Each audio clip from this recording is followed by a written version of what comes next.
What's up guys? Nandito kami ngayon sa Misibis, kung saan ang sikat na tulay. Ito yung mga kasama ko. Oh.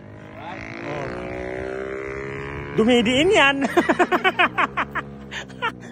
Dumidiin.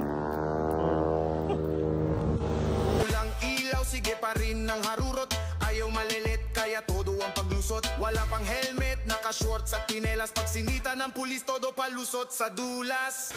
Pag nag-counterflow, di raw niya kayang pumila. Para naman daw ang bilis, kahit iba'y nang gigil na. Nagmamaniobra ng walang tingin sa salamin. Kapag may nabangga, uy, kasalanan mo rin. Sobra ng bilis, parang umiikot ang mundo.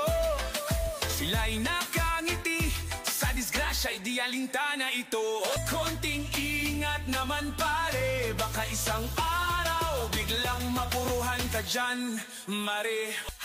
Dahan-dahan lang.